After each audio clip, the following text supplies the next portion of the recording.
You cover your mouth as you panic. Are your teeth becoming sharper? I will reward you for your efforts. Do what you must. Then come back to me. What is it? Are you alright? No? Do not cause them to worry. Hey all you cool creatures. I'm Cryptid. Welcome to the Cryptid Plays YouTube channel. And today, are you excited for more of the folklore series? Because I am. And today we are playing Pursuers of Mythic Truth, which I believe is a sequel to Inside the Box and might be a prequel to Only When You Sleep. But basically what this is about is that you are trying to research the Neverplace and the strange creature you met there. A chance encounter with a wizard/mythic gives you hope. Discover the truth of the Neverplace, Pandemonium, and their sinister servants. The content warnings include flashing visual effects. I will put a warning on the screen. Fantasy discrimination and prejudice, fantasy slavery, mentions of death, possession, and supernatural controlling behavior, dark and sinister settings, unsettling sounds and noises, family death, and characters with authentic but gory folklore backgrounds. This game has 4 endings and it will be probably around 1 to 2 hours of gameplay, but it is voice acted, so hopefully it won't take like super long. 1 to 2 hours is reasonable. Anyhow, with all that out of the way, I apologize for rambling. Let's get started. Welcome to Pursuers of Mythic Truth, a visual novel which is part of the folklore series.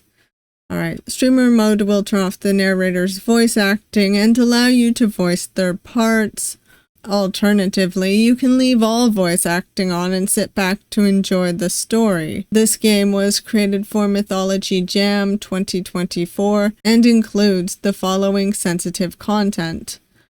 So that's the content warnings again, just so you're prepared. And onward. You're hiding in a side street, hushed by a man you met less than an hour ago. You linger behind him to avoid being seen. You are being pursued by 2 beings you don't recognize. Your grip tightens against the wall as the pair walk past. Your sigh of relief is a clumsy mistake. The female creature stops, raises her hand, and sniffs the air. She and the man with her are mythics, folklore creatures using human forms to conceal their true nature. Your unlikely savior signals for you to wait. He steps out of the alleyway with an abundance of confidence and confronts the pair. Javon, what's up? Oh God, it's not this guy. I thought you said you'd caught a scent. This isn't who we're looking for. I don't get it. They were here a second ago. You daren't make a sound as your new friend continues. My goodness, Suraj is pretty in colors. I liked him in black and white, but he is gorgeous. I love that hair. Well, you're wrong. Or you were drawn to me. What's that phrase? Absence makes the heart grow fonder. Have you heard yourself? Like you? I can't stand you.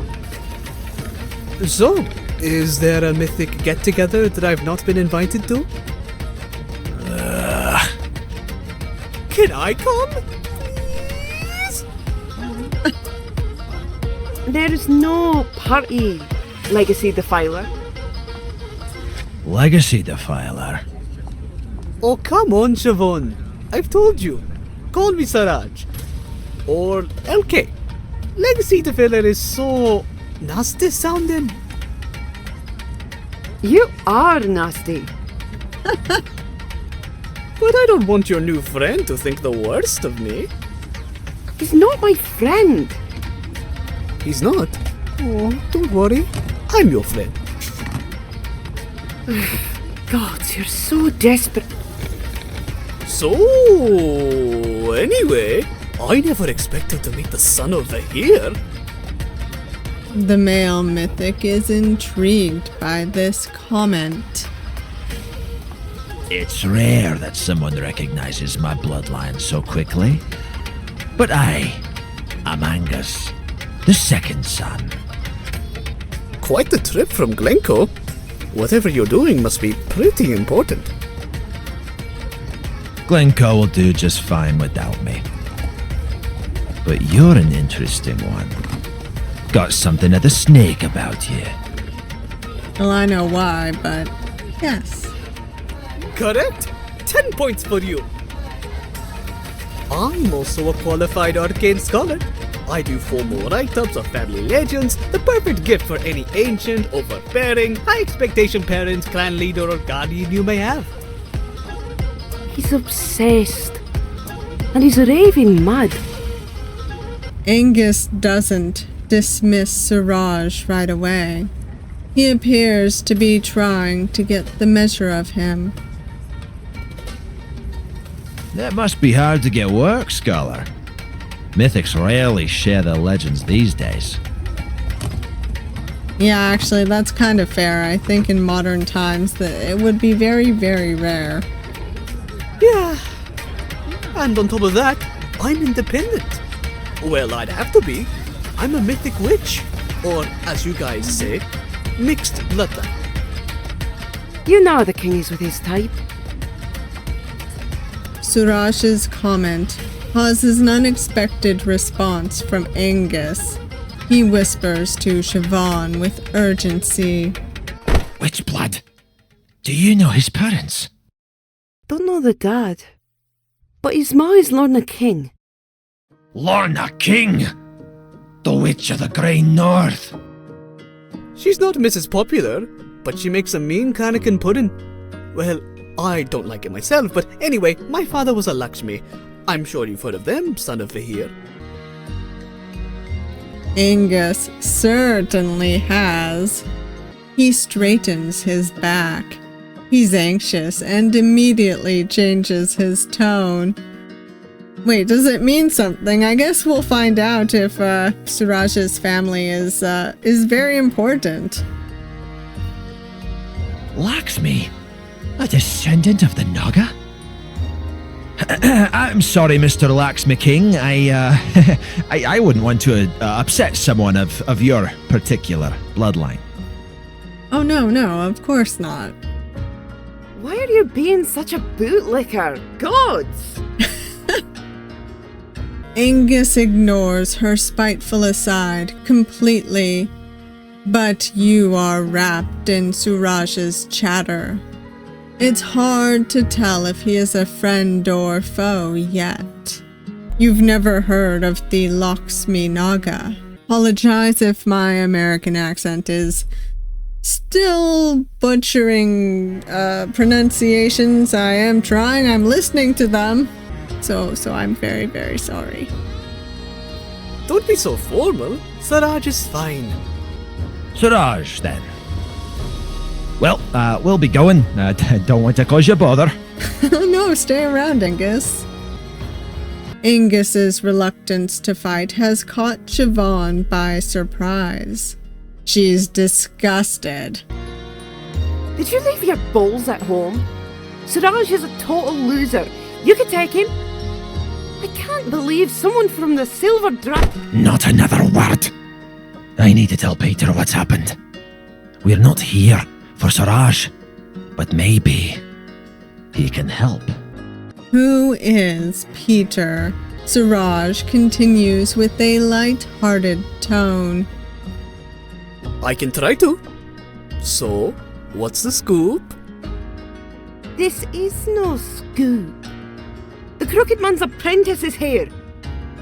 We were chasing it, but it snuck into the central library and I lost the scent. And you found me instead. What a bonus!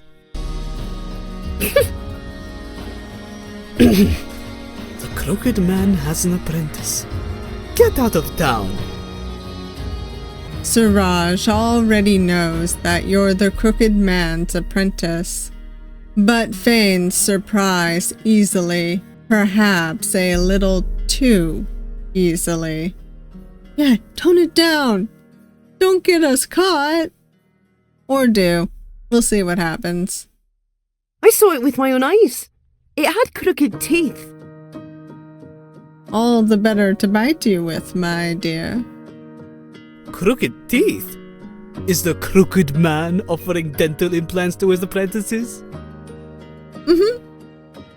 You're an idiot. Suraj changes the flow of the conversation quickly. He's astute, scouring the pair for information.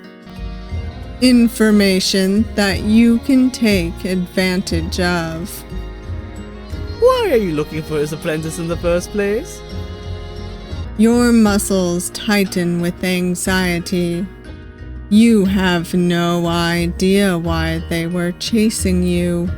Angus adds before Siobhan speaks. It's classified. Oh, I see. Angus is now eager to leave. He asks his final question cautiously, as if he knows the answer will be a half-truth that he's willing to accept. So you don't know them? Afraid not, but why are you so involved, Siobhan? Have you got skin in the game? I'm just showing Angus around. Oh, you're a tour guide. Going to do a ghost walk later? No, you clown. A bit of freelancing does wonders for the bank balance. I'm not involved in chasing the apprentice. You not involved? I don't believe that. You hate witches and wizards. Me aside, and probably their apprentices too. We didn't come here to pick a fight with his apprentice. Yeah. Shut your gob, Suraj. I didn't do anything wrong. She's lying. Siobhan was chasing you relentlessly earlier. Angus wasn't there. But you can tell that with this new information, he suspects Siobhan is a liar. He grows jaded of the pair's banter, bringing their discussion to an end. We'll call it a night. Siobhan, let's go. Don't be daft, Angus. I said we'll call it a night. Oh. The flare of his temper results in Siobhan's reluctant agreement. It seems Angus is wary of Suraj's presence.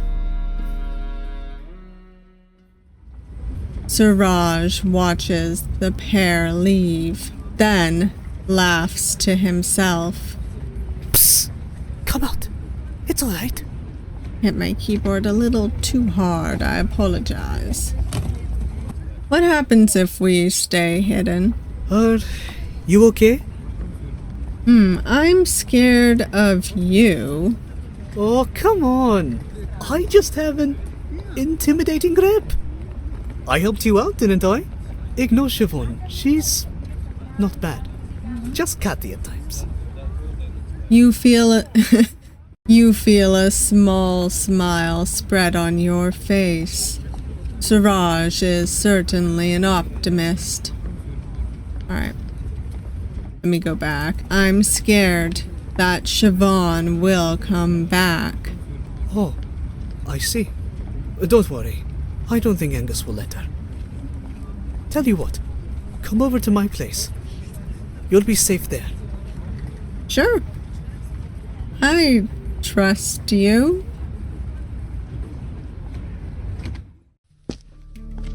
You leave the grubby alleyway and join Suraj on the main street. He explains who your assailants were in excessive detail. You sense that he's enjoying your company. By the way, so much appreciation right here. Not only is the voice acting fantastic, the sound mixing is perfect. Just something that I've noticed, and I've actually noticed that with a lot of Sarah 10's games when they do have voice acting. The sound mixing makes the voices just about as loud as mine, which makes editing my videos really easy because I don't have nearly as much audio boosting to do. Anyways, I just appreciate that. Angus is the descendant of the year, a snake that's sighted when lightning strikes. When creatures like him poison you by claw or tooth, head to the nearest lock ASAP. Sure. If it gets there first, you're dead meat. Oh boy. As for Siobhan, she's a Babanshi. They prey on people who look for female companions at night. Might be the best one-night stand you ever have, but it'll probably be your last. Worth it? She hates me because I didn't fall for her sexy human act. It's the long skirt. Such a giveaway. She's got hooves. Oh, that makes sense. Adrenaline leaves your body as the atmosphere eases.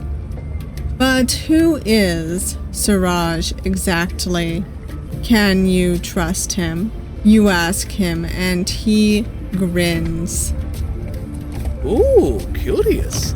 Are you sure you want to know the truth about Suraj LK? The arcane scholar with the best drip in Scotland? Yes, also I want to know where you've gotten some of your clothes, so that I too can have the best drip even though I'm not in Scotland. Ellipses. Oh, come on. Don't leave me hanging like that. Let's get out of this miserable weather at least. I love him. He's so funny. I'll get the other answer too. Yes. Great. Let's head back to my place. Sure. Most people don't get excited when they invite strange people into their home. But you've already concluded that Suraj isn't like most people.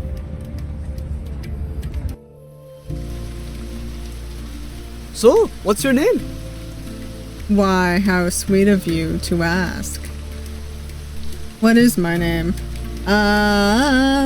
I think I originally went with Cryptid back in Do You Like Sweets, but I'm gonna go with Moth because I've been using that more recently and it's kind of fun because, you know, I'm a moth cryptid.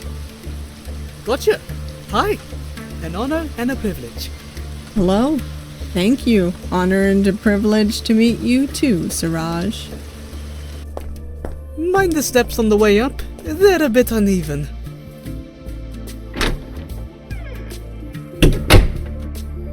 Do you want a drink? I've got tea, coffee, and a pretty amazing soft drink collection. Well, it seems kind of late, so tea? Sure. Give me 2 ticks. Suraj's living room is cluttered with crystals, wind chimes, and mystic ornaments. A bass guitar sits in the corner and a laptop lies on the floor. A mix of the old and new, Your mentor would have had a field day if he were here. You haven't seen the Crooked Man for months. I mean, he did tell us to leave. A trip to the sinister realm known as the Neverplace forced him to end your apprenticeship prematurely. You initially had vague memories of the place, but it all comes back to you at night. It's the strange creature you met there that plagues your nightmares. It's done something to you. You're changing very slowly, but you don't know why.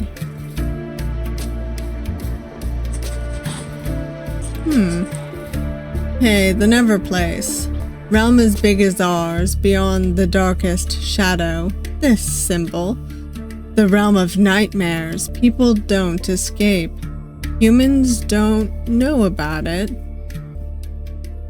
Very hard to get to, but people do rituals to go there. Keep seeing this. It's an eyeball. Lots of names in different countries. More info in Witches' Council Library, Edinburgh Library, Folklore section. Crooked Man. There was a crooked man and he went a crooked mile. He found a crooked sixpence against a crooked stile. He bought a crooked cat, which caught a crooked mouse, and they all lived together in a little crooked house. Oh, and Jack and Jill had the eye symbol. That is right. Your research on the Neverplace has been fruitless. Official records are scant. It's simply labeled as a realm of nightmares, with no mention of the creature. But a new fear stirs inside you. Who is Angus working for? Why are they interested in you? You focus on the present and find Suraj is still rooting through his fridge. He has wizard heritage, but he is completely different from the Crooked Man. You didn't think mythics and wizards liked modern aesthetics. You ask. I'll get both of these, but I'll do the meaner one first. You don't look like an arcane scholar. What are arcane scholars meant to look like? A fair point. You say nothing. He laughs. I wouldn't touch a wizard's hat or mythic traditional garb with a barge pole. No one would want me to wear them anyway. Alright. Are wizards and mythics usually so trendy? Nah, but I kind of do whatever I want. No one's checking up on my dress code. Suraj found you hiding from Siobhan in Edinburgh's Central Library. He wore a strange grin and asked, with a glint in his eye, Are you okay? What's your story? You explained your plight, and before you knew it, he used a spellwork to transport you halfway down the Royal Mile, out of harm's way, simply saying, Don't worry, I got your back. He smiles to himself as he prizes open his can of cold coffee. With no preamble or warning, he asks, Can I see your teeth? Fine.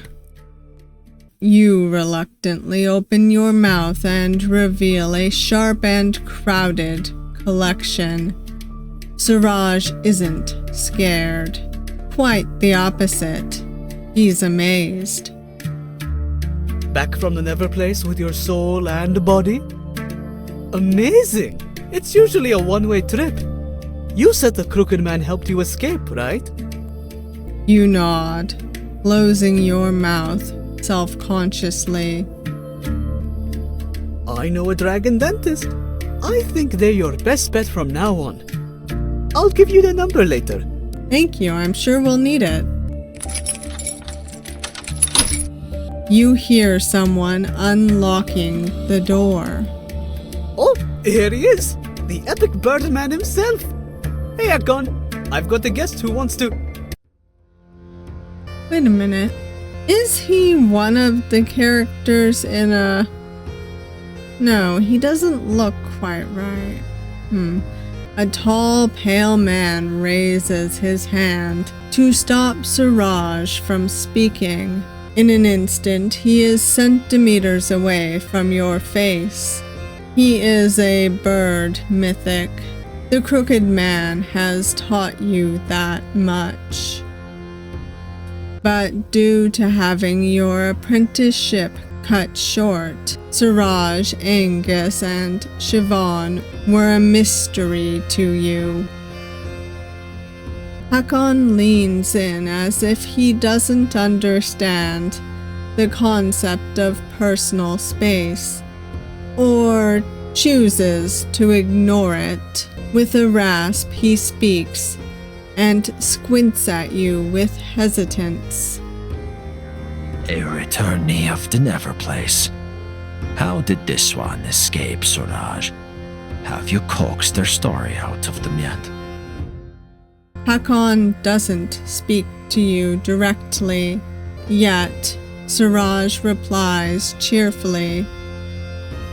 They're the Crooked Man's apprentice, and he saved them using an ancient spellwork. Isn't that wild? John Faust, saving someone. Not possible. You were allowed to leave the Neverplace. No, he saved me. Your scowl does not go unnoticed as Hakon adds with a glare. That wizard wouldn't take on an apprentice unless he had ulterior motives. He might have at the beginning. Not all wizards and witches are bad news, you know.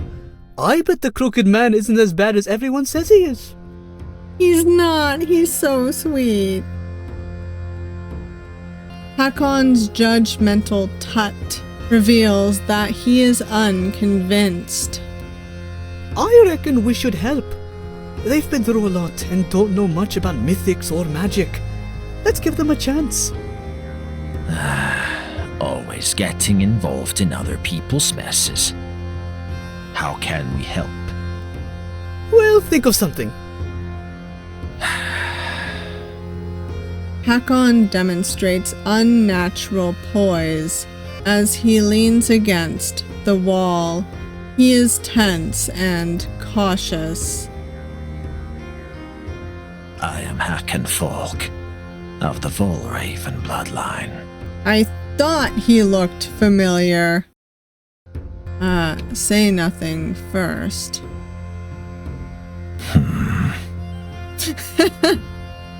Hakon is unimpressed.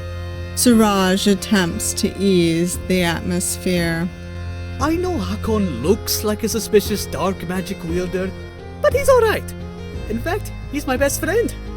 Oh. Another drawn-out silence. Hakon replies coolly. Maybe this apprentice of John Faust is a Trojan horse of the Neverplace. Oh great, he's mad. Hakon, don't be so tetchy. It seems your hunch was correct. The bird Mythic mutters under his breath. Better to be owned than to have an evil stable brother. I think that's Danish for I hate your guts. Ah. More like better to be alone than in bad company.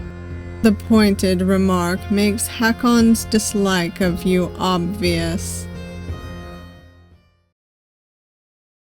So, subject of discussion is the Neverplace. I offered to tell my family legend as a start. Alright, I'm gonna go back and get the other choices, see if he likes us anymore. Nice to meet you. Nice, but there must be wolves in the bog. Few are courteous to the Vol Raven. Wolves? In a bog? Owls? That's even weirder. You're similarly confused by the strange turn of phrase. Must be a Danish thing. It is, but it's nice to meet you. He's so cute. Oh, I prefer this. He smiles just a little. It would seem Hakon has taken a liking to you.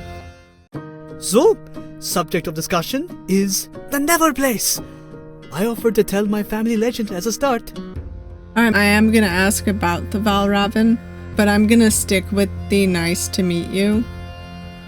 You don't know. It's no wonder you're so calm. Maybe Hakon will tell you about the Valvarin family story. The hint causes Hakon to shift uncomfortably. Unlikely, You nod at him and he sighs uneasily. but not impossible. So, subject of discussion is the Neverplace. I offered to tell my family legend as a start. You're an idiot. Suraj casually waves off Hakon's disdain. You're just antisocial, it's fine. It isn't a case of being antisocial. You're telling an ex-wizard's apprentice your story. I'm trustworthy. Yep, that's right. You recall that Angus mentioned that Mythics didn't like sharing stories. You know Suraj is part Mythic, so he must trust you. I do kind of want to know why Mythics are nervous about sharing their stories, so let's ask why. Because Mythics are obliged to tell their family legend when asked. Oh no, that is actually kind of awful. Suraj interrupts humorously. That info can be used in familiar contracts with wizards and witches. Kind of a weak point, but you know, you can't change your blood. Or, if you're in trouble with a mythic, ask them their story. Get them distracted, and then leg it. Suraj almost laughs at his own suggestion, ignoring Hakon's frustrated sigh. Why are you telling a stranger things like this? Why not? This one's alright. I can tell. I'm pretty cool. Let me guess. Intuition. Yeah, come on. Don't be so judgy, Hakon. If I tell my story now, they can't use the tell me your story trick later on. I think it's pretty smart. Fair. We'll agree to disagree. You always assume the worst. Give people a chance. They're not so bad. But once you get to know them. And you get to know them by, say it with me, Jadedly, Hakon sighs. By sharing stories, I know. He's so cute. Hakon murmurs ancient spells, cutting the room off from technological and magical surveillance. Oh, Hakon, you're staying to listen? You see, he's a soft bird trapped inside the body of an angry man. Yes, I can see that very much. You try not to laugh as Hakon shakes his head in disbelief. I don't like the idea of you talking to a wizard's apprentice alone. even if you are of witch's descent yourself. Oh, look at that blush! But really, it's because he's my bestie. Yep. I wouldn't assume to be your best friend. You know many people. Yeah, but I'm not flatmates with them, am I? Whilst Suraj flatters Hakon to ease the tension, you're nervous. This is beginning to feel like a suspicious magical ritual. Your instincts tell you to... We're gonna stay. Hakon and Suraj then sit cross-legged on the floor. You think it's best to do the same. The arcane scholar then clears his throat and takes a deep breath as he begins to weave his tale. I want to tell you a story. A great myth passed through my blood from my father and his father and his father before him. Every crystal in the room glows in response to Suraj's voice. The atmosphere is transformed from moments ago. This is unlike any magic the Crooked Man taught you. We are remembered through our stories, and my words give this myth life. Though, not just my words. With a wave of his hand, an interesting artifact appears. A beautiful, vibrant box covered in paintings and patterns. Oh hey, that's pandemonium. And then there's Nagas right here. This isn't a kavar for the Kavadia bats. Just my version of it.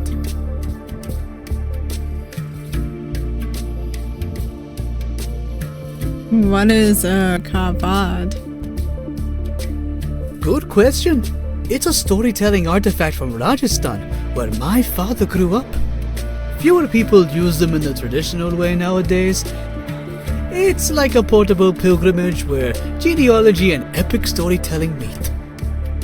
Oh, that's cool. This box traces a connection from the Naga to my family, and then to Rajesh Lakshmi. Stories within stories. He smiles, and you detect a hint of excitement. Okay, let's get started. Suraj opens the first set of doors on his precious box, and it's as if the world around it disappears. Myth of the Naga. Naga and Nagi are semi-divine snake beings that live in the ocean and are ruled by the kingly Nagarajas. They dwell in the enchanted underworld Patala Lota, a place filled with treasures humans can only dream of. The Naga and Nagi are wise and powerful. They may take many forms, and their roles differ depending on the story, both good and bad. But first and foremost, they're guardians who protect precious treasure, knowledge, and secrets. If there's one thing that links my family to these divine beings, it's the desire to protect.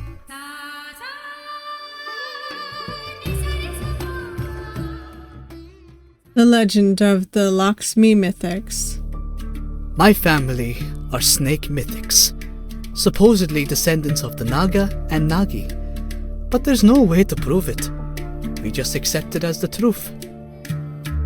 The first mythic of note from the Lakshmi bloodline was Rewa. She was born a stone's throw away from Lake Bikola. The Lakshmis lived in harmony with the other villagers, mythics, and humans alike. They even cooperated with the supposed descendants of the Garuda, sworn enemy of the Naga. Adip Singh was their leader, a noble and courageous man. Trouble was stirring in the village. Pandemonium, creator and overlord of the Neverplace, had found its way into the hearts of a small group of human villagers. Your heart skips a beat as you see the picture of Pandemonium. Why does it feel so familiar? You clutch your chest as your breath shudders with anxiety. Hakon says nothing, but you note that he is suspicious of you. Pandemonium has existed since the dawn of time. It's a force of nature, like an earthquake or flood. It cannot be destroyed. All we can do is try to prevent the damage left in its wake.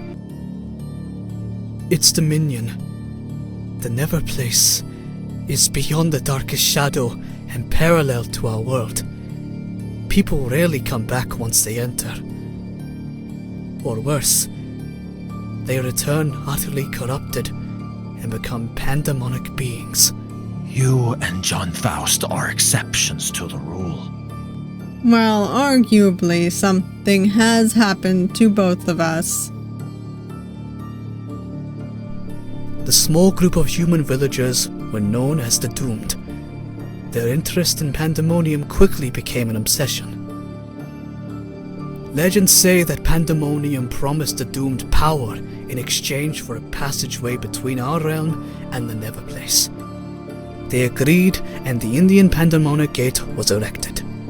Oh boy. But Rewa had a nightmarish premonition. Her village was in ruins, covered in shadow. Pandemonium had dominated everything, entering through a gate she had never seen before. She called Deep to help her search for it. Eventually, their worst fears were confirmed. The gate had been built in secret, in a remote area on the other side of the lake. Rewa and Deep wanted to plead with the Doomed, to beg them to abandon Pandemonium. But you couldn't see them anywhere. Then they gasped in horror. The Doomed had lost their human shape. They were murky shadows of their former selves, with blackened eyes and pointed teeth. The exposure to the gate had made their souls rot.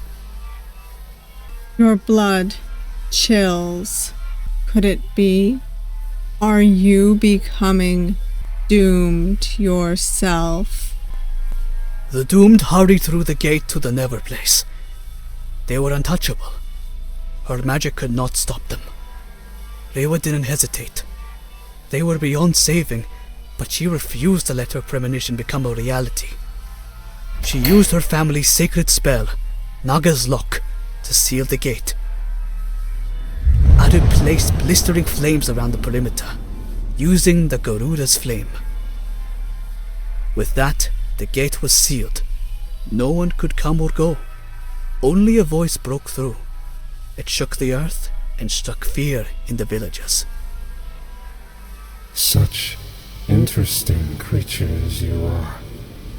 Such a magnificent world to explore. This gate cannot be unnamed. A vessel will return to your world when the time is right. I'm gonna say it now. Pandemonium is kinda hot. I like monsters, so... Yup. Rewa and Adip realized their magic could not last forever. They declared that their families would act as the gatekeepers for the Indian Gate and keep Pandemonium at bay. The tale of Rajesh locks me. For 40 years, the village was peaceful. Rewa had a son called Rajesh, and Adip a daughter named Shilpa. Rajesh and Shilpa were trained relentlessly. Both had a zealous hatred for Pandemonium. On the eve of Rajesh's 40th birthday, an almighty crack appeared in the ground. He sprang out of bed and went straight to the gate. Shilpa had already arrived. They were horrified. The gate had been forced open from the other side. The leader of the doomed appeared at the mouth of the gate, but its right hand was not his own.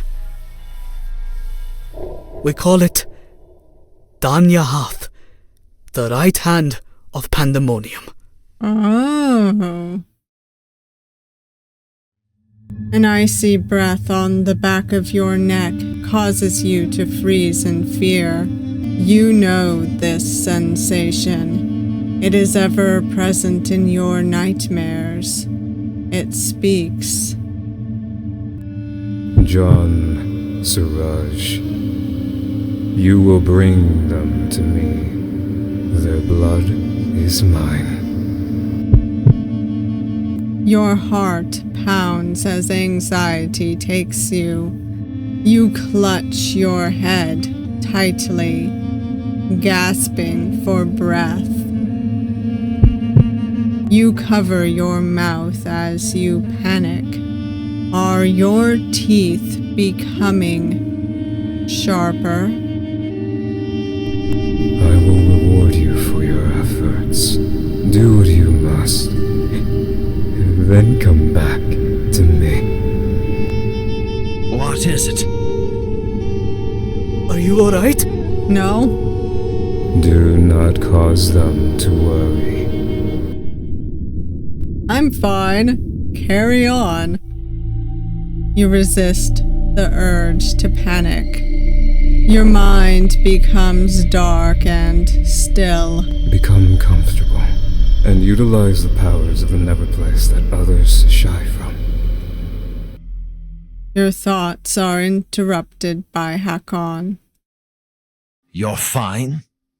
A brave heart, or a corrupt one? It's hard to tell. I can feel something strange in the air. Yup, better get rid of me now, guys. Worry riddles Suraj's features. We're not in a thin place. How can anything from Pandemonium's realm manifest here? A thin place. I don't know this phrase in English. Oh, sorry. A place where worlds intertwine, where they bleed into one another. In this case, we're talking about the Neverplace. Ah, yes, I see. It is a worry we need to use this phrase at all. Let me fact check for a sec. The Crooked Man had a magic box that took you to the Neverplace.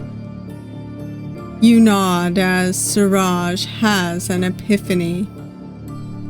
It's too small to be a gate, so it must be a key.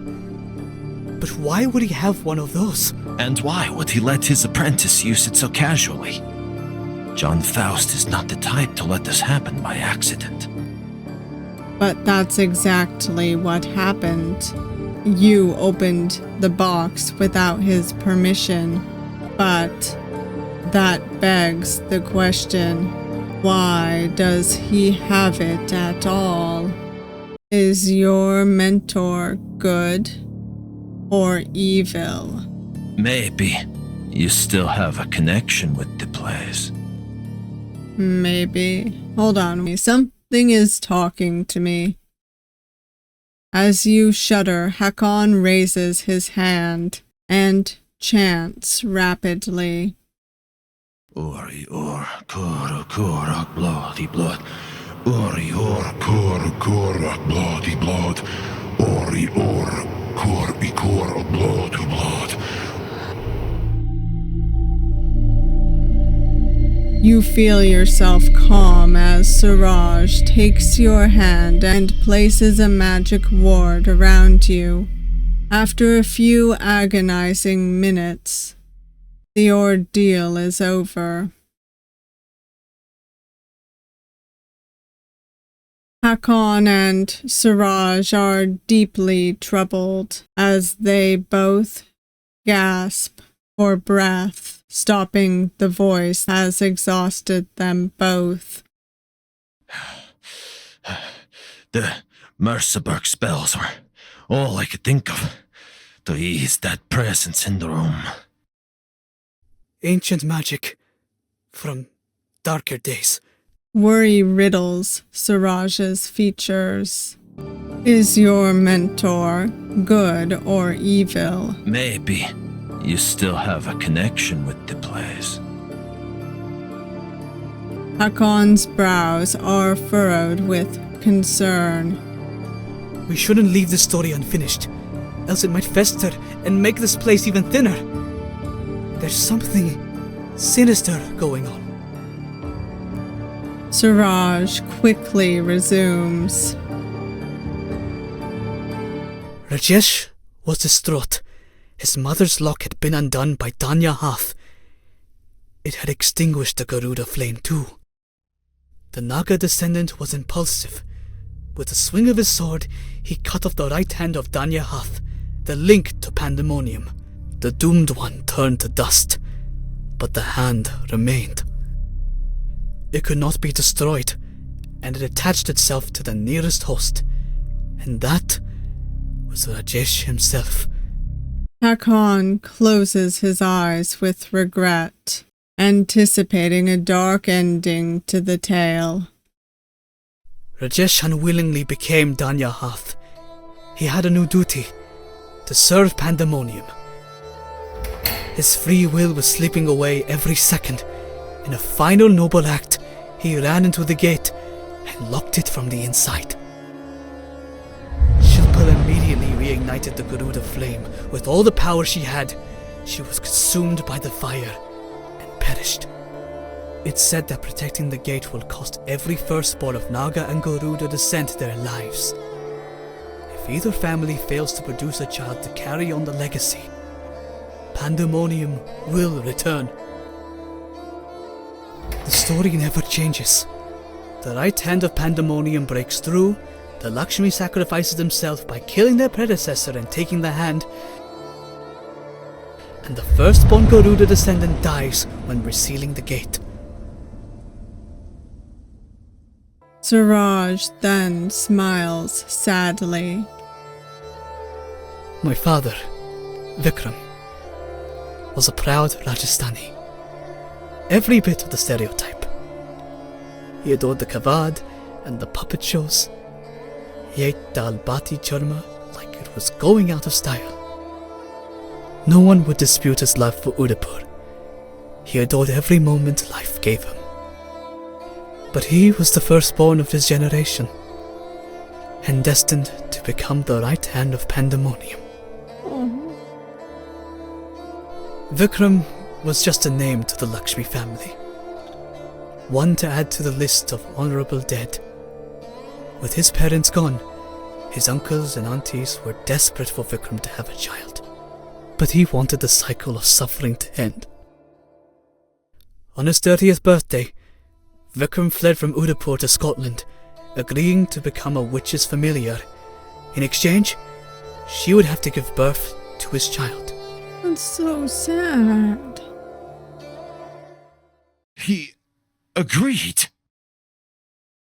Hakon then clears his throat, as if self-conscious of his incredulous outburst. Forgive the interruption. The bird Mythic hesitates as he tries to justify his reaction. Most mythics are forced to become familiar. Doing it willingly is very rare. The witch was Lorna King, one of Europe's greatest. The Lakshmis wouldn't challenge her, no matter how desperately they wanted Vikram. His goal was to mix witch and mythic blood to save me from being the guard of the Indian Gate. That's why I'm known as the Legacy Defiler. I'm forbidden from going to India, the place my father loved so much. The Lakshmis don't trust me because of my witch heritage. Oh no. That's so sad. The pain of loss betrays Suraj's smile as he speaks. We lived a pretty isolated life, just outside of Glencoe. Angus was from Glencoe too. No wonder Suraj recognized him straight away. But Angus had no idea who Suraj was. He knew of his family when he said his surname and no more. My father had to fill all the gaps. He was my teacher, my only friend, and both parents rolled into one. Mum was away with work most of the time. On the rare occasion she was home, she would teach me the craft exhaustively. She wasn't very hands-on when it came to parenting itself. I was 10 when my father left. I'll never forget the last thing he said to me. My time here is at its end, but so is your obligation to the Lakshmis. Use your mother's name from now on. Live every day as happily as you can, and honor me however you like. I'm doing this so you can be free. He returned to India and did his duty. He told me he would be the last Lakshmi to go to the Neverplace. His love for Rajasthan lives inside me. It's how I honor him. But I can never go to the place he loves so much. Even if I could, I wouldn't be welcome. Your mind buzzes with questions. You ask, didn't your father tell you to not use Lakshmi? That's why I prefer LK. The Witches' Council don't recognize me as a pure witch. I'm not allowed to use King on its own. I have to use Lakshmi King on my magic license. It's kind of fucked up. Suraj then utters, Let me show you something. Alright, let me go back and ask the other questions. Are you really free from your duty? He laughs dryly. I guess we'll find out when I'm 40. It's hard to say until then. You notice Hakon wince and then look to one side. Is he hiding something? Suraj then utters, and we're gonna go ask the last question. What did your mother think of all this? I was part of a deal she made with my father. She had every right to kick me out, but she didn't. But I was on my own for most of the time, so I left home when I was 16, and we send letters now and again. I took a correspondence wizarding course in Edinburgh. I passed it easily. Oh. My mum taught me well as a kid, so I'm a certified magic historian, or as Mythics call them, arcane scholar. She knew what was coming. All in all, I think she's been pretty reasonable about it. Suraj then utters, Let me show you something. He bites his thumb. It bleeds and the blood drips down into a small bowl on the table containing silver powder. He mixes the blood in, takes a pinch and throws it into the air. In an instant, a shimmering incorporeal image appears in front of you. You recognize the location. It's the Neverplace. You see a man who looks like an older version of Suraj. He is standing behind the creature, who is still sitting in his chair with his box. Suraj quickly waves the illusion away. He was my father once.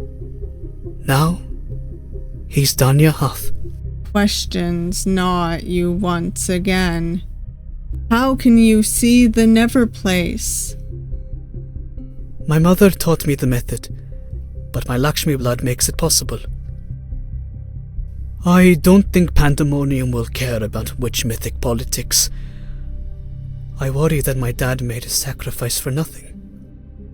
He pauses and forces a smile. But I'm forbidden from going to India, so there's nothing I can do to change what happens next, right? This comment seems unexpectedly dismissive for a man who goes out of his way to help others. The creature that sits in the chair. Its name is Oculus Sinister. How does Hakon know such a thing? Hold on, let me go back and ask that question. I assume it just changes how they tell us this information. Do you know the creature with the box? Suraj leans in and whispers. No, but it stared at me so intently. Suraj is mistaken. It wasn't staring at him. It was staring at you. But I'm here, with no way to get to the Neverplace. So there's nothing to worry about, right? He is not entirely confident in his own words. Neither is Hakon. He knits his fingers to distract himself from what is being said. The creature that sits in the chair. Its name is Oculus Sinister. How does Hakon know such a thing? Pandemonium places parts of itself in worthy hosts. In the case of Oculus Sinister, the left eye was replaced. People say that eyes are the windows to the soul, so Pandemonium destroyed the previous soul too. You remember a small, disembodied voice from the Neverplace. It tried to help you escape. It said, He isn't me. Too many end up in that cursed place. You narrow your eyes. Hakon has knowledge beyond Suraj's, but the arcane scholar tries to lighten the mood. Most mythics and wizards keep their distance from me because they don't know my full story. When we share them, people understand us better. They become friends and support each other. Right, Hakon? He eyes Hakon knowingly with a smile. The bird Mythic adds curtly, I am in no position to be picky with the company I keep. Okay, he blushes a lot, and he might be embarrassed, but I think it would be cute if he had a crush on Suraj. You could just say you're my friend. Come on, let your guard down for once. I'm not sure that's wise. Hakon is wary of you. He stands up and utters, If you'll excuse me, I have business to take care of. Seriously? Dude, it's past midnight. Yeah, stay, let us have a sleepover, come on. I'll be back later. His eyes didn't glow like that before, did they? The bird Mythic slams the front door as he leaves. Suraj sighs but goes out of his way to assure you. It's not your fault this is happening. No one could cause a situation like this on their own. I'll find a way to help. You've got a friend here. After a long pause, he adds, There's someone else who can help you. The Bamboo Witch of Japan. She knows about the Crooked Man. Rumor has it she purified him ages ago. It might be worth checking out. Don't speak to the Witch's Council or the Mythic Court. They'll lock you up. Or worse, try to send you back to the Neverplace. You swallow thickly in your heart. Well, you don't want to return to the Neverplace. You want to wash your hands of the Neverplace. Maybe this witch can help, but you're worried. Hakon left so suddenly. What does he know? Should you seek him out before going to Japan? You'll need to meet Fujimori-san in person. Witches and wizards are old-fashioned. Don't expect emails or IMs. That explains why the Crooked Man requested letters. Do you have a place to stay tonight? Are you offering? You shake your head slowly. You bought a cheap 5:48 a.m. train ticket bound for York, but you worry it's too dangerous to stay out in the open. Tell you what, you could stay on our couch. What do you think? You've already put Suraj in danger by coming here, and he's still offering you a place to stay. You need someone to give you a break, right? I know what it's like when no one trusts you. What will you do? Sure, let's stay with Suraj for now. Really? Awesome! Let's get takeout! His enthusiasm is sincere, but mixed with worry. He turns to you and asks, Are you okay? This must be terrifying. Been better, but it's fine. How can you explain your unfathomable situation? Suraj notices your anguish. You don't even have to speak. Oh, I'm so sorry. Is it okay to hug you? That's so sweet.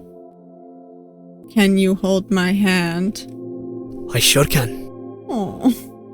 You stretch your hand out and he places his over the top, gently. It's supportive, not possessive. He holds it for a while before letting go. Now for the hug. Alright, yes. You accept his gentle embrace. This is the first time in months that you don't feel alone. I can't tell you it'll be okay, but I'll do whatever I can to help. You feel a little less anxious now.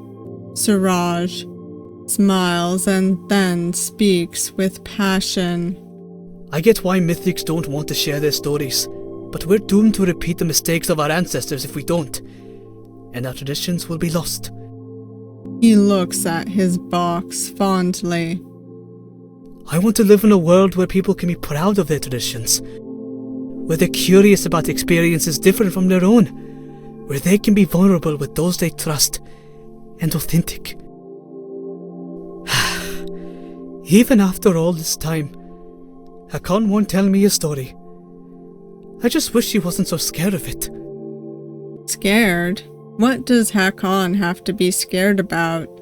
Suraj realizes he is sharing too much. Embarrassed, he adds, Here I am, sharing my emotional baggage. Sorry, let's look at takeout places. We've got this amazing Lebanese place. And a Greek place too. But the Chinese down the road is so good. So many options, so little time. You smile as Suraj tries to hide his worries. You go with the flow, for his sake. While we wait for food, I'll tell you some stories I know. The Coyote of the Navajo has lots of officially documented stories. Or the Anansi stories. They're loads of fun.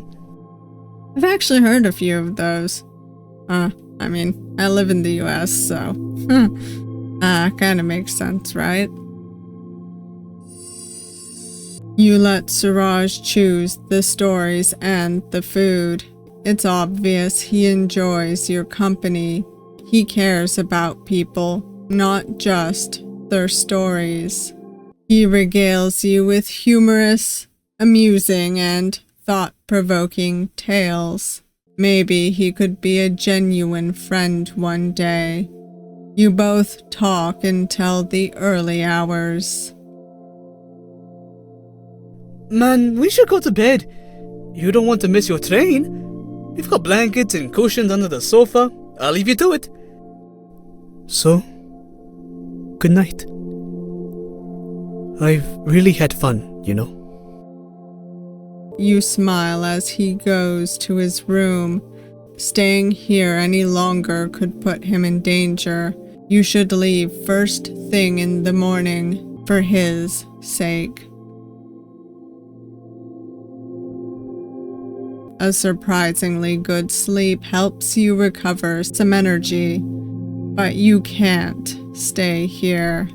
A hastily written note thanking Suraj for his kindness isn't the nicest way to part, but you want to leave before he wakes up. You slip out with the dawn. The train is due in less than an hour. It's 5:30. You approach the train station and notice a white fox with 9 tails staring at you from the end of the alleyway. Another mythic. Alright, go to the fox. It's better to approach it freely than have it stalk you. You follow it. It leads you towards an empty platform. Your platform. Greetings, apprentice of John Faust. The fox speaks with an unnatural echo. I have a message for you from the Neverplace. Oculus Sinister has his eye fixed on you. He is curious about your exploits since your return to this realm. You're speechless. This fox knows Oculus Sinister. I assume this shape is easier to converse with? My human form is not physically with you. I'm cool with whichever form, miss. I have borrowed this fox for now. It will return to its mundane self once I am finished. You discreetly try to reach for your phone to call Suraj, but Seo notices. Calling for help would be a fatal mistake. Oh dear. So what happens if we try to avoid her first? Walk into the station. You decide to put distance between yourself and the fox by going to your platform. But it's eerily quiet in the station. Why is no one here? Your train is due to arrive soon. The fox appears directly in front of your feet. Greetings, apprentice of John Faust. Okay. Calling for help would be a fatal mistake. She has demonstrated total control of the situation. You're incredibly intimidated. So I have a question. What would have happened if we went to go look for Hakon while staying at Suraj's? Find Hakon real quick. You suspect that Hakon has more knowledge of the Neverplace than Suraj. You need to find him. But you don't want to offend the arcane scholar, so you excuse yourself, saying you need time alone to process what you've heard. I wouldn't recommend it, but you do what you want. But please, please be careful. I'm going to hug you so hard, Suraj, you don't have to worry. You assure him unconvincingly and leave the apartment swiftly. As you walk down the street, you have no idea how you'll find Hakon. Before you consider it any further, you hear a familiar voice. It is impossible to find the Bull Raven unless he wishes to be found. Your lack of mythic knowledge will be your undoing. Probably. A blackbird lands in front of you and then erupts into feathers. It's Hakon. He has allowed you to find him. Why didn't you stay with Suraj? Descendants of the Naga protect others before themselves. He'll be worried. Why did you leave? Suraj was worried about you. Why do you fret about someone like me? You're just like him. Why not? His reaction surprises you and himself. I'm sorry. That was defensive. It isn't a bad thing to care about other people. Hakon is notably mellow compared to when he was in the apartment. Descendants of the Volraven are standoffish at the best of times. I'm better one-on-one. The bird mythic pauses. He closes his eyes and listens to the whistling wind. There is a storm brewing. I hear it in the wind. It is not a storm of rain and snow. It is a tempest of change and darkness. He does not sound as guarded as usual. I do not have the best of reputations, but I have things I cherish too. Things I want to protect. He elaborates cryptically. But the Volraven cannot be vulnerable or affectionate. We must be stoic. That is our way. Though I am part witch too. You audibly gasp with disbelief. He smiles a little. Surprising, isn't it? Suraj and I are worlds apart. You outlast his appetite for silence. He finally gives in. My tale isn't worthy of an arcane scholar's attention. I haven't told Suraj the truth of things because it will upset him. He adds begrudgingly. Suraj seems to trust you. So I will ask you only once. Would you like to hear my story? If you say no, you cannot ask me about it ever again. Yes. I lived in Roscoe as a boy with my mother. Well, we dwelled in the same hut, but there was no love between us. My father, the Volraven, paid for her to give birth to me. He would never allow himself to be a familiar. Continuing bloodlines is important in Mythic culture, but he is an unattractive prospect, so my mother extorted him.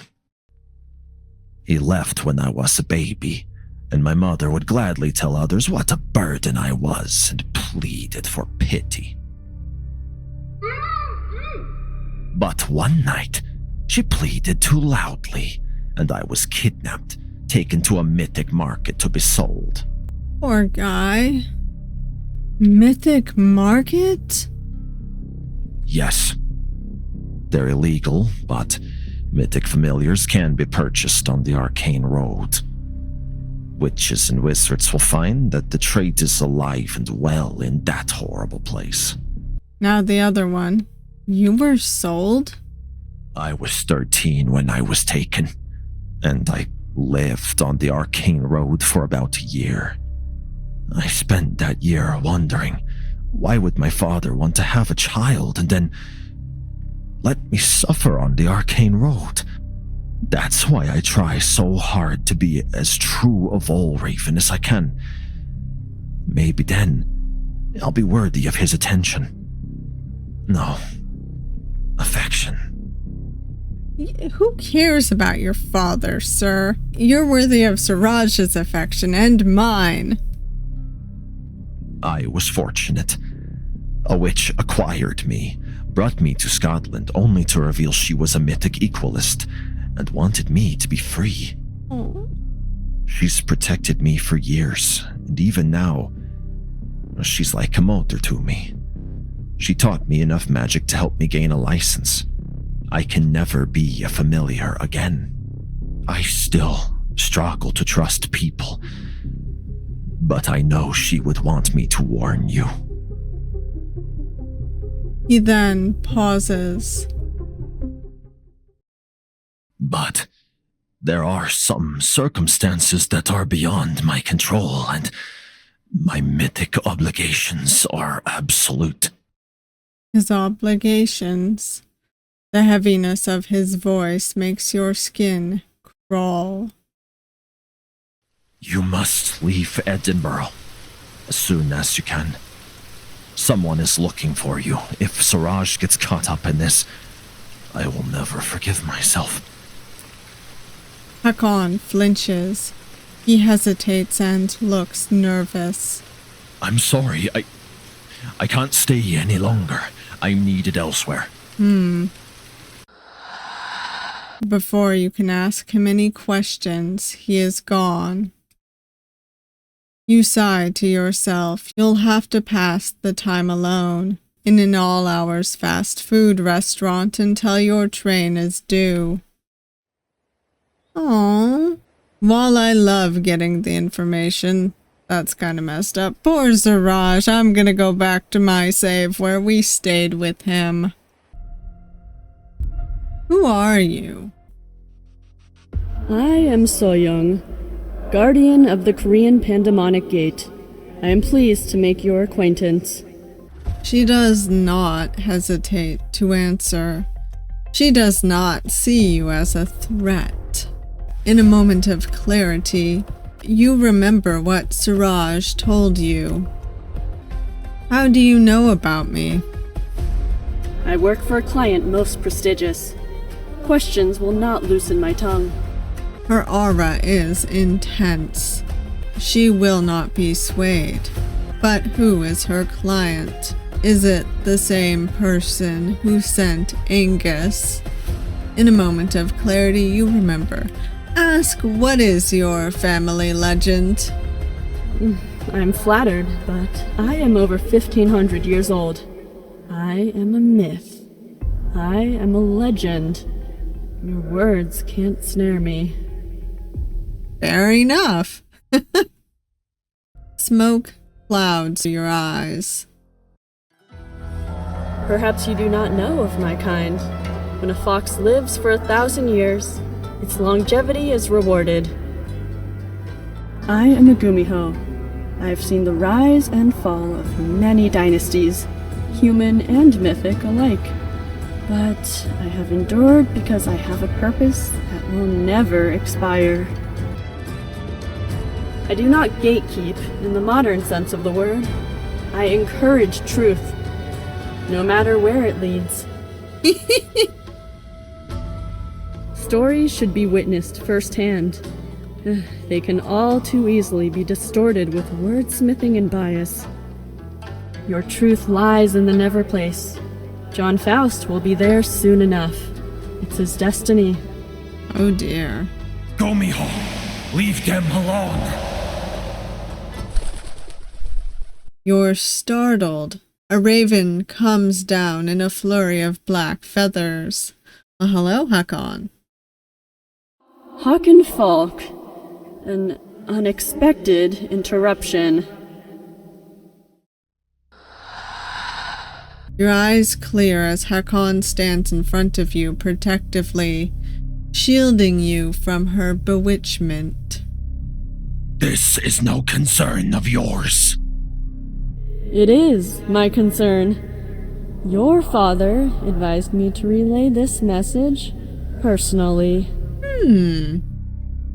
Hakon's eyes widen. Hakon looks back at you with intense guilt.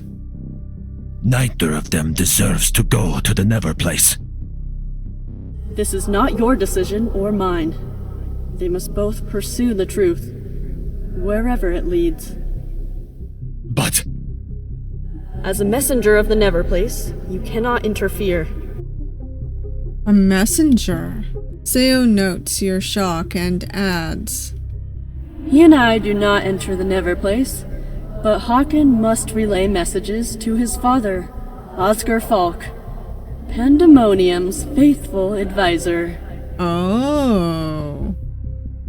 Hakon blurts out words he cannot take back. Suraj isn't 40 yet. I can be his friend. Her expression reveals very little, but Hakon is mortified. He has said something he shouldn't, and you expect she will prey on his weakness. His friend? Has the wizard bewitched you? No. The Gumiho says nothing, and Hakon tries to explain himself. No. He's not like that. He cares about me. You don't understand. No, I do. I'm sorry. You step away from Hakon. He wants to take Suraj to the Neverplace? Seo remains silent. She knows how he dislikes silence. Suraj cares about me. Oh. Yeah, I care. Probably a bit too much. Oh dear. Suraj appears in a flash of his spellwork, wearing a smile that hides his emotions. Seo is irritated by his appearance. I have a proposal, Miss Gumiho. Why don't we swap terms? Me and John's apprentice. Suraj, locksmithing? What do you mean, swap terms? I'm 25. I'm due to go to the Neverplace in 15 years, right? Correct. That was Hakon's message. That's why he's been with me the whole time, isn't it? Hakon is lost for words. You're also taken aback. He knew the truth this whole time? You are more intelligent than I thought.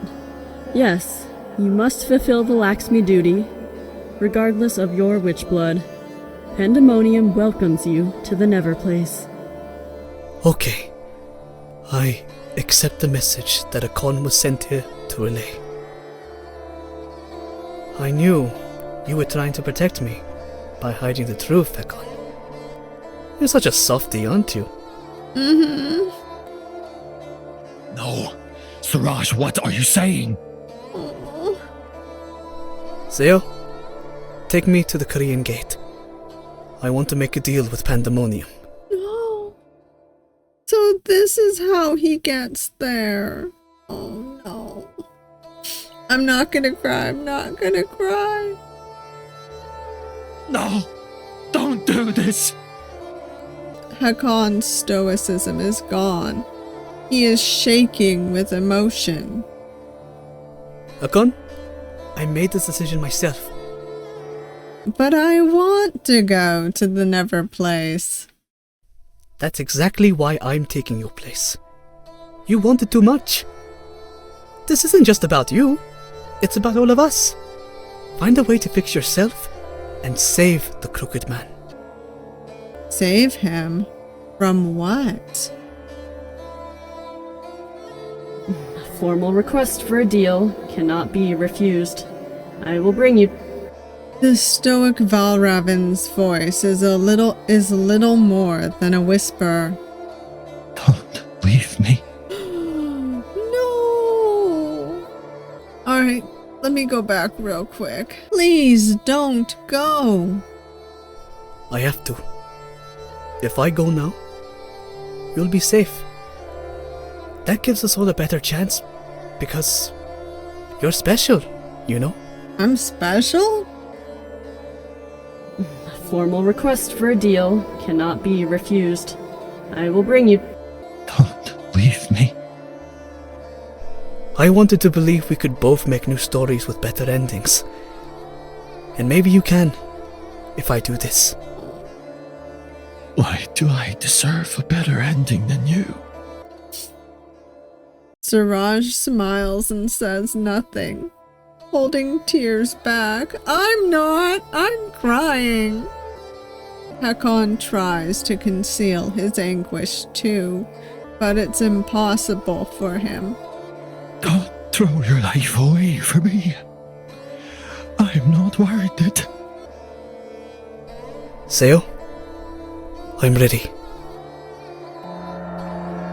Hakon, if you do not hear from us again, assume the deal has been accepted and Pandemonium is satisfied with your delivery. Hey, take care of Hakon for me, okay? I'll try. You have no time to protest. Seo and Suraj disappear. The fox returns to normal with a single tail and muddy orange fur. It flees without hesitation. You and Hakon stare at the spot where Suraj had been standing in disbelief. Hakon shakes with anger. This is all Because of you! Sorry.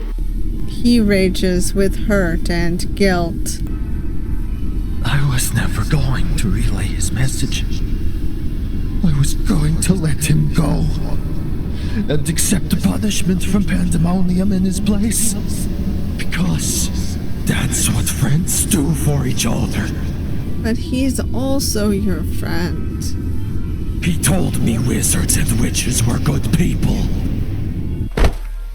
You sense you're in immense danger. Before you can react, he pins you against the wall and struggles against the anger that burns inside of him. He was wrong about wizards and witches. And he was wrong about you. Oh.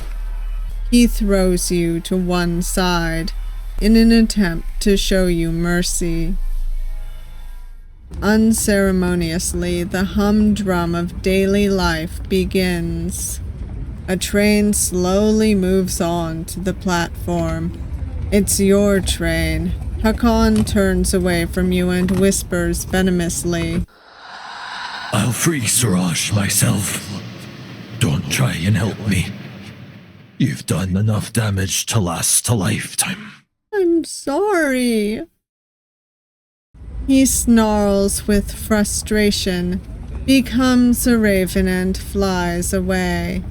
He is lucky that no one is nearby to see it. Now you're left alone on the platform. Despite everything that's happened, the train to York beckons. You cannot afford to miss it. The doors heave open and you take a seat, exhausted and racked with emotion.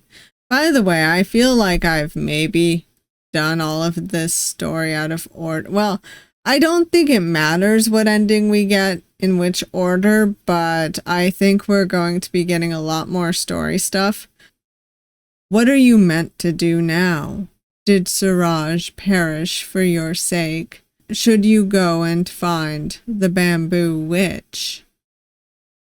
In a moment of desperate self-pity, you put your head on the table to hide from the world for a few moments.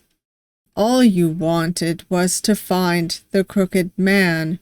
Everything has become so complicated. You put your fingers on your teeth. They're as sharp as ever. They may be worse. It's hard to tell anymore. You hear someone take a seat opposite to you. Why would they choose this seat on a virtually empty train? Good morning. Hello.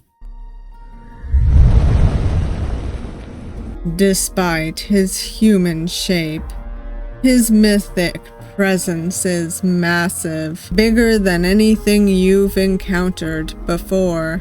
Even Seo would shrink in fear, yet he does not set out to intimidate you. I am afraid I am responsible for Angus's actions earlier. I asked him to find you, but it seems Siobhan became aggressive. I offer you my most sincere apologies. It's fine, sir. I am known as Peter Smith in the non-mythic world. So this is the Peter that Angus works for. His manner is unique, different from the other mythics you've met. His gentility is obvious, and he speaks respectfully. I stopped the spell that was holding this place in time. The Vol Raven was becoming unpredictable. That's why no one interrupted you before. But why is Peter protecting you? Suraj is lost to the Neverplace. Already? You nod, sensing his sorrow. A noble thing to do given the circumstances. He's just like his father, kind to a fault. You despair at how useless you feel. Peter recognizes this and takes your hand. It is almost frozen to the touch. But his manner is anything but cold. I am sorry all of this has happened to you. Let me introduce myself properly. You see him straighten his back. A huge spellwork appears behind him. I am Drake, the Silver Prince, a dragon destined to be the Mythic King. Well, But the Leviathan Tyr has meddled in the line of succession. The crown has been stolen from me. his nobility is indisputable. You do not doubt him for a second. That means you're sitting with the true Mythic King on a rickety old train. Weirder things have happened. But none of that matters. We must work together. What do you need me for? You've resisted the pull of the Neverplace. I believe you are the key to saving John Faust, and we are running out of time. Please help me bring this madness to an end. Alright, let me go back. You... Why have you waited until now? I am forbidden from involving myself in mythic affairs. A condition set out by Tyr himself. But I am doing this to protect my people, regardless of the consequences. Things are escalating beyond tolerance, and you are not a mythic. We cannot allow pandemonium to target your mentor, else our realm will become part of the Neverplace. Diversity of thought will be forbidden and joy absent. That's creepy. The power of Peter's words leaves you awestruck. He's full of conviction. You can't deny he would be a useful ally. You've resisted the pull of the Neverplace. I believe you are the key to saving John Faust, and we are running out of time. Please help me bring this madness to an end. No, I don't want anything to do with this anymore. His face hardens, but it is not your refusal that vexes him. You want nothing to do with it? You opened the box in the first place. Others have become involved because of your careless actions. I'm sure they didn't want anything to do with it either. Oops. The air grows cold as he struggles to conceal his anger. You are involved. Pandemonium is an indefatigable force. It does not tire. It does not give up. It does not care about what you want. It's a force of nature. It doesn't have ambitions or desires. Peter's eyes widen as his hand clenches. He looks angry. A force of nature. Have you ever known a tornado to be spiteful? A storm to jeer as it rips through families and tears them asunder? No. It is greedy, and it starves for dominance. It is worse than any wild hunt, more destructive than the most vicious pack of beasts you'll ever know. He has made his point, but he does not stop. The cold intensifies. We brought this upon ourselves. When you try to run, its pursuit becomes a hunt. You will be caught. To outrun it is to live on borrowed time. As your mentor knows all too well. He's creepy like that. He regains his self-control and settles back into his chair. The temperature returns to normal. Forgive me. That was inappropriate.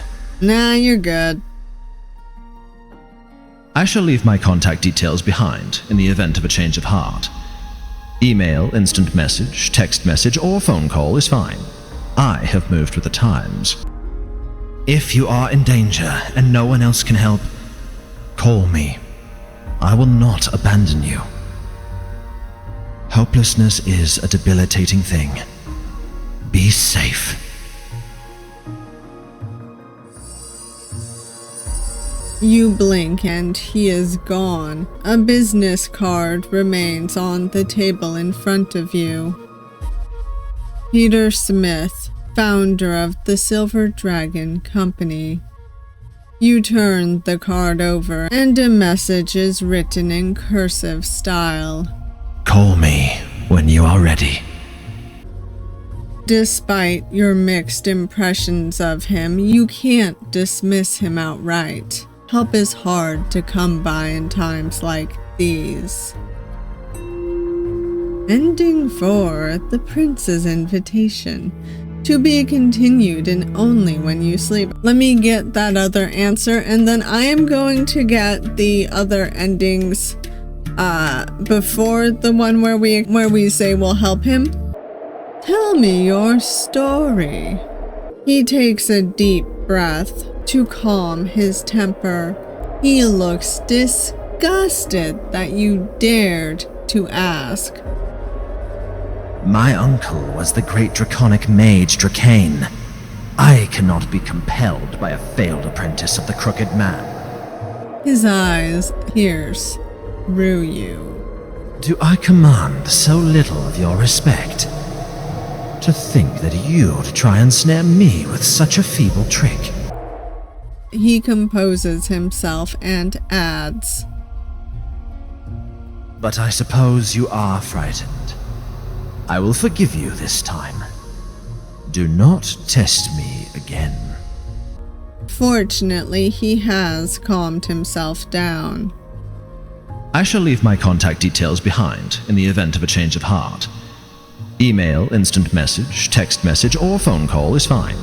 I have moved with the times. Alright, now I'm gonna go get the other endings. They happen, I think, if we don't stay and hear Suraj tell his story. So, see you then. Alright, we're gonna leave. So, leave. Suraj is surprised when you confess that you want to leave. Huh? Why? You explain that the spells made you anxious. Are you sure you're the Crooked Man's apprentice? It's just soundproofing. Nothing bad will happen. We won't instigate anything bad that happens. I know it's true. You want to know about the Neverplace? How people get there and what's in it, don't you? My story is totally uncensored. Suraj sounds sincere, but the choice is yours. Leave. Hakon snarls with disdain as he leans towards you again. Why did you bother coming here in the first place? Why do you waste his time? He has better things to do than help you. Hakon, you are so cute. You adore Suraj so much. It's totally my fault. I dragged them here. Hakon is tense, suspiciously so, as he threatens you, only backing away due to Suraj's plea. I guess this is goodbye. As you open the door, Suraj adds, The Crooked Man doesn't have a good rep. Keep quiet about being his apprentice. Unless... Suraj's face lights up. He looks through his phone and then smiles. I do have her number. If you want to know more, there's like one other person who can help. Shisato Fujimori. You hear Hakon utter under his breath. The Bamboo Witch of Japan. Good luck. Thank you. A failed apprentice from John Faust. or the Crooked Man, as you keep calling him, is less than worthless to her. You try and dismiss his words. Do what you want. He then laughs spitefully. People who make themselves sheep shouldn't be surprised when they're eaten by wolves. Suraj lowers his head and murmurs with an incredulous tone. Do you want to go to the Neverplace? Is that why you came with me? Oh dear. Sure, yes. I guess I misjudged you. No one in their right mind wants to go. I'm sure the Crooked Man taught you better than that. Hakon snaps aggressively. Leave. Don't involve us. We want nothing to do with this. Hakon startles as if Suraj's words have resonated with him. I have something to do. I have to go. What? But you've only just arrived! Hakon doesn't even respond.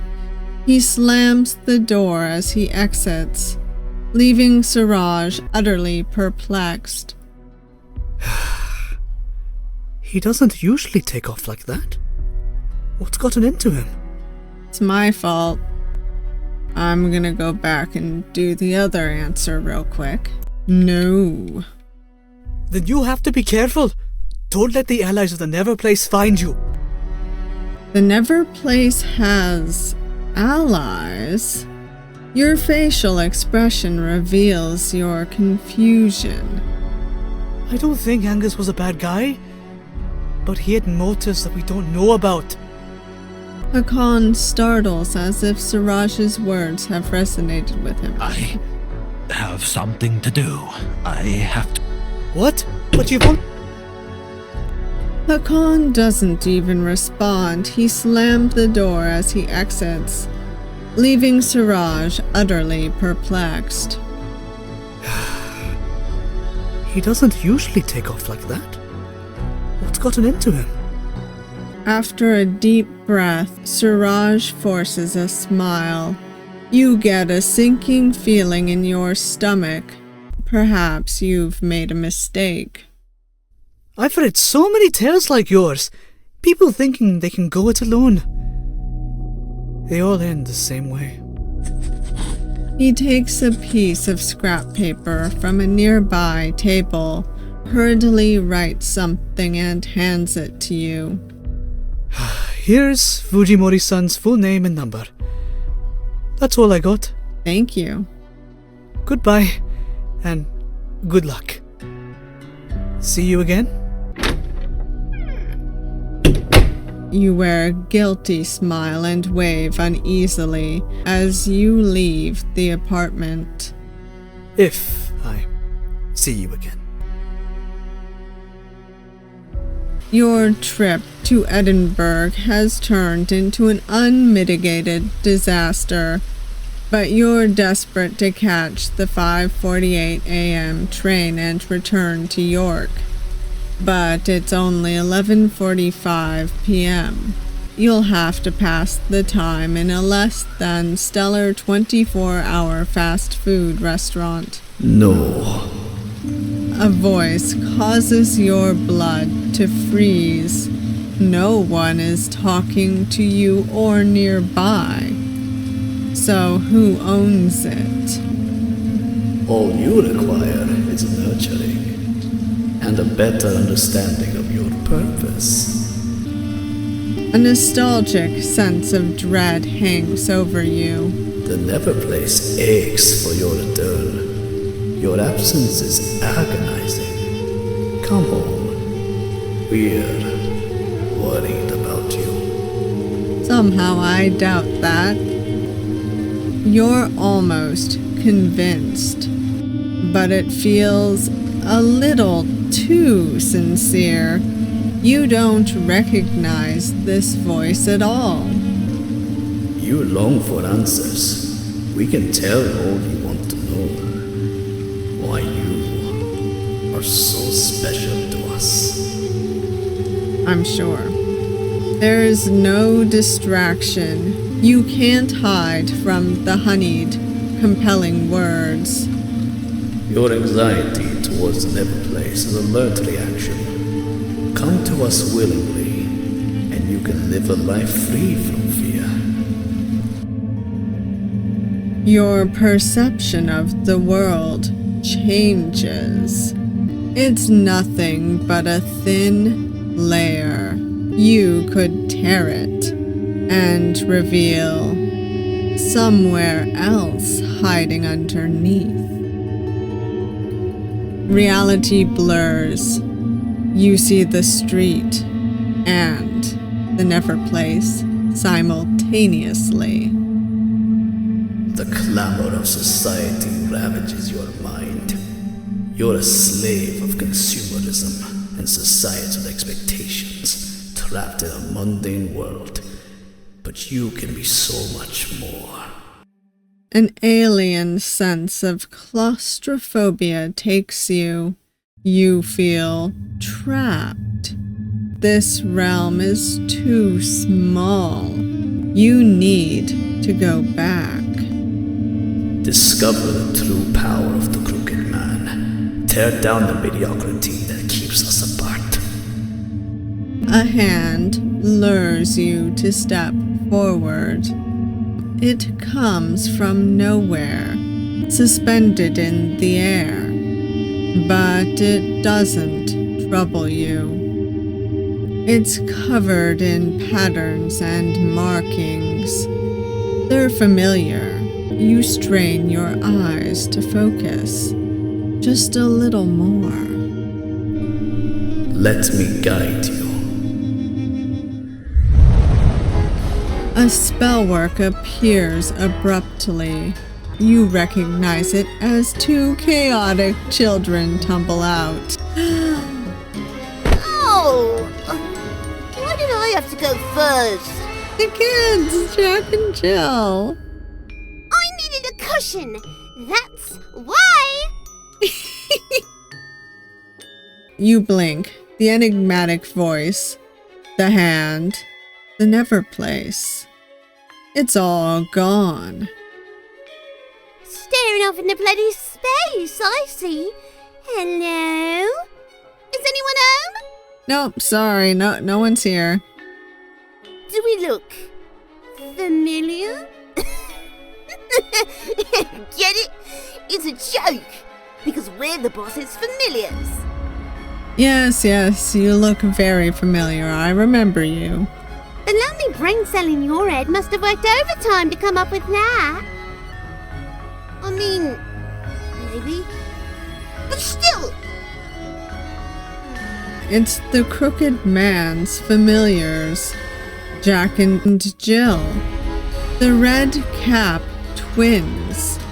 Why has he sent them here? You haven't sent a letter for weeks. What the chuff has been going on? Some weird stuff. Ah, that'll be why. The boss sent us all the way to bloody Scotland in the pissing rain at 10 to midnight! All because he's been fretting about you! You guys have very foul mouths. It's typical. He doesn't get it. Ladies like me need their beauty sleep. Well, you need it more than most ladies do. You horrid oink! Seriously, Jill, I've been thinking... Did it hurt? No, stop it! I'm being serious! If the boss dismissed his apprentice, why have we had to spy on him? Because he cares. Psst! Jack! Ixnay on the Yingspay! What's that mean? Give me strength! You're such a dunce! I love them. Oh! That hurt! Every conversation between them turns into the pair hurling insults at each other. And that's on a good day. Nostalgia makes you smile a little. Look,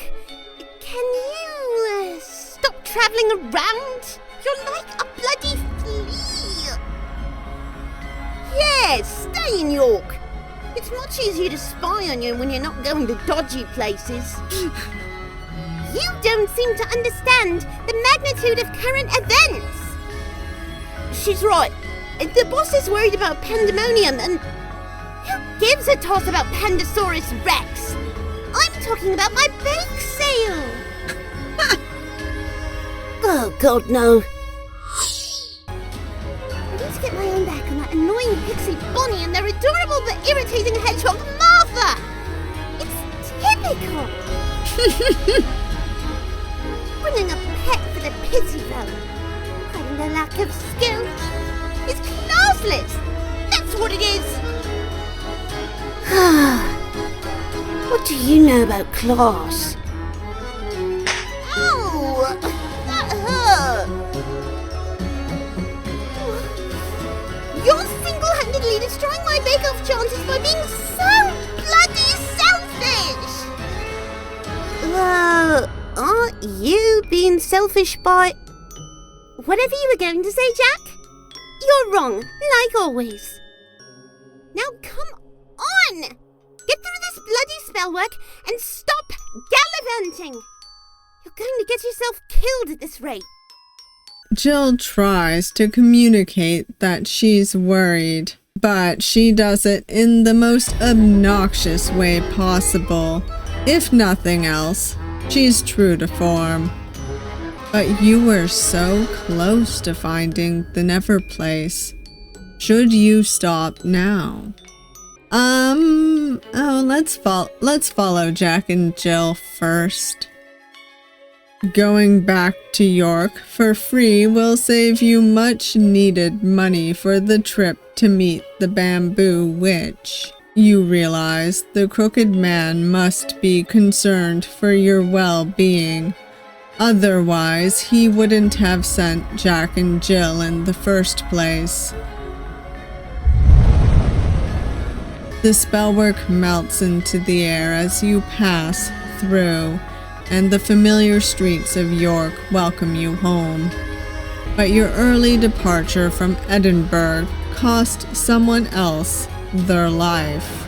Oh well, it's not like you can turn back the clock and make different choices, is it?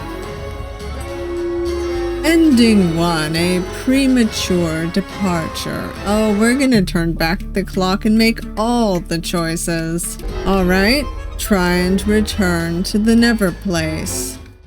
The Crooked Man has sent his familiars to distract you, but you cannot stay in that mundane place. No one will accept what you become. Oi! Get a bloody shift on! Sorry, kids. You've been looking for a cure, but maybe you aren't the problem.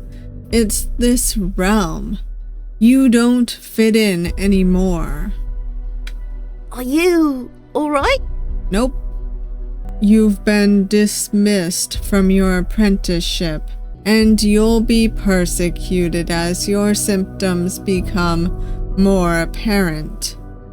You're sick of living in fear. The voice is right. You need to go to the Neverplace. Focus on my voice and slip between the cracks. Come back to those who value you. You outstretch your hand. The gap between worlds becomes paper thin, and you tear a hole in reality, allowing yourself to be carried through. What is that? Jack's voice fades away. Someone has closed the void behind you. You are in darkness. You can't recall how you got here. You find a strange creature standing before you. He looks familiar somehow. Welcome back. I am Danyath, the right hand of Pandemonium. It is an honor to meet you. You know, your son has the same hair color.